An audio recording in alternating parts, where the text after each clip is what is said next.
during the Christmas season, through the Christmas season, eating whatever the hell I want. I eat everything and I still stay lean. So if that sounds like something you are interested in, just please do keep right on watching, okay?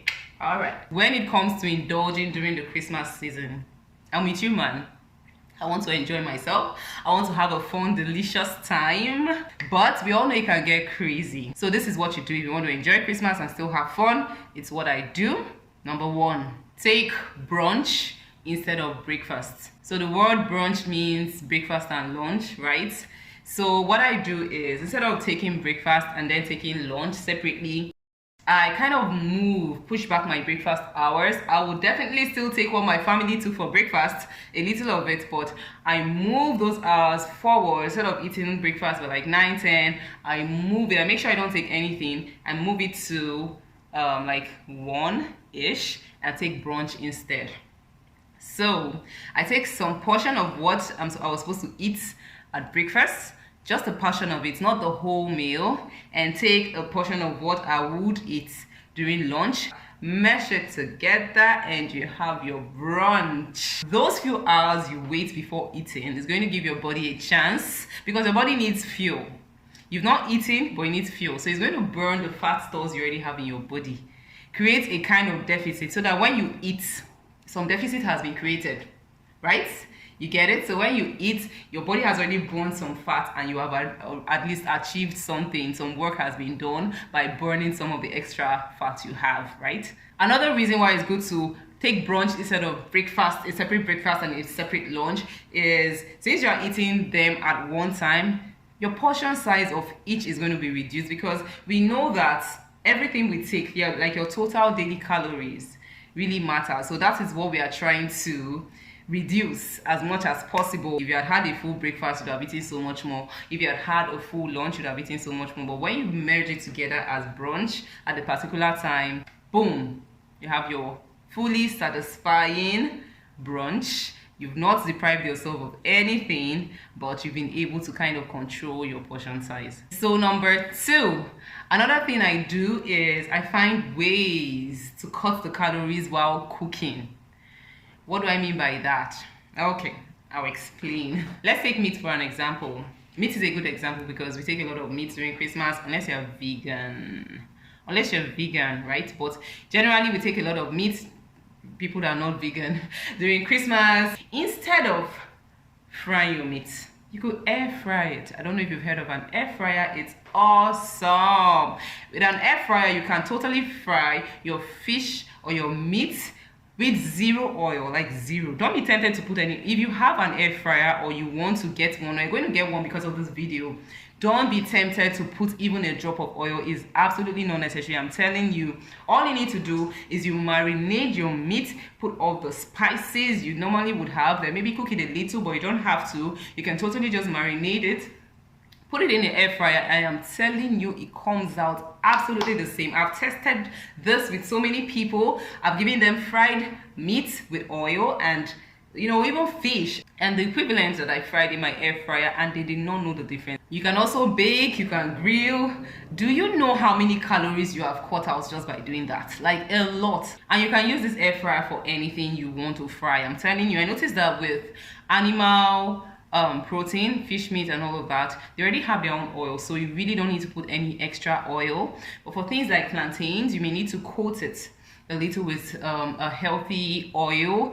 I mean, I do it for my family, but I still enjoy it if I just air fry it like that. But you can coat it and it comes out absolutely fabulous. Then for your stews, your soups and all of that, just drastically reduce. Like it's not the oil that makes these things delicious. If you know how to cook and you're using the right spices and all of that, your food will still turn out delicious. Just be very mindful of it. Unless you're on a keto diet, of which most people are not on keto during Christmas. Unless you are, then that's good, that's awesome. But even not on a keto diet, I'm telling you, one of the ways you can absolutely cut your calories very, very drastically is by reducing the oils you use for food. I'll quickly interrupt this video. Sorry, forgive me, just a minute. I hope you've subscribed already. If you haven't, I hope you've given this video a thumbs up if you like it, right? So I want to tell you and encourage you to Please share this video with your family and friends. I promise you they would want to hear it.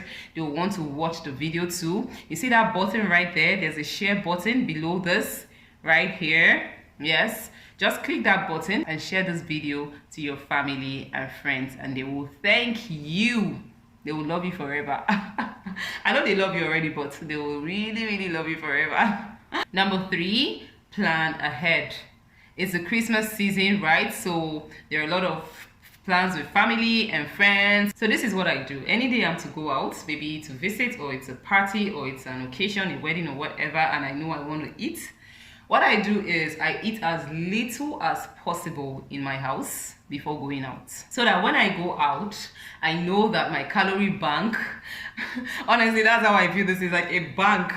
You know, the more you keep putting into it, the more it gets full. And what we want, actually, this is a reverse bank, because instead of your bank, I'm sure your account, you want it full, but this we want as low as possible. So this is a calorie bank, and you want it as empty as possible. So let's say you are going out, you want your bank as empty as possible, so that you keep going. But imagine if you are going out and it's already like this, like you've eaten at home, or even so anything you take is like overflowing. No, this is a reverse bank. We don't want it overflowing. We want it as little as possible. So you have your when you want to go out, just eat as little as possible at home, so that when you go out, you can indulge without guilt, because you know that, see, this bank is empty, so I have space to indulge and eat what I want and have an absolutely fabulous time. Don't worry, you're not going to feel too deprived. Just take a lot of water, take fluids, take diluted ACV, take green tea. You're going to be fine. Not going to crave anything, because honestly, if you're going to go out and you want to eat and enjoy, you have to control what you're eating before you get there. It's all about delayed gratification. You still enjoy, but just a little later. Number 4, you still have to control your portion size. You can't go packing large amounts of every single thing you see. If you must have ice cream, you must have cake, you must have pies, you have to control the portion of every single one of those things. I mean, you're still going to enjoy yourself. You're still going to taste every single one of those things. If you want cake, wow, fine. If you want your pies, like, you still will eat them. You're not depriving yourself, right? But you still have to practice moderation. Why not take one drink instead of taking, I don't know, a million? Why not take a slice of cake instead of taking the whole damn cake? I mean, still enjoy these things, but in moderation. Number 5, take veggies with as many of your meals as you can. Like I said in my previous video right here, when you take veggies like, leafy greens, high fiber foods, it actually reduces the amount of fats and carbs your body absorbs during digestion. This is because it binds to them, keeps them from being absorbed quickly into your system, and then pushes out the bulk of it as wastes. It's legit, for real, it does that. And another thing, take proteins with your meals. Proteins cooked in a healthy way, of course. It helps you reduce cravings and it helps you feel full too. Number 6, another way I stay lean and trim through the Christmas season is I increase my activity level. I rev up my cardio, my weight training. It helps you burn, so much more fat. My advice is that you draw up a calendar of workouts for the entire season. Start this early December so you get used to it. Draw up the calendar, have it right there in your face, and do something each day. I mean, it's Christmas. Apart from the traditional exercises, you could schedule games with friends and family. You could have a dance-off. You could have a tennis match. You could, maybe go brisk walking, swimming, whatever. Just see that you stay very active every day. I suggest you watch this video where I give some other insights on how to eat what you want and not put on any extra weight. And I am telling you, you will sail through this Christmas season and step into January looking all fit and fab, while others are scrambling around looking for how to lose the holiday fat. So we've come to the end of this video. Thank you so much for watching. Don't forget to subscribe if you haven't done so already. Don't forget to give this video a thumbs up and share with your friends and family. I'm going to see you in my next video. It was so fun hanging with you. Till next time, goodbye and have a fabulous Christmas season.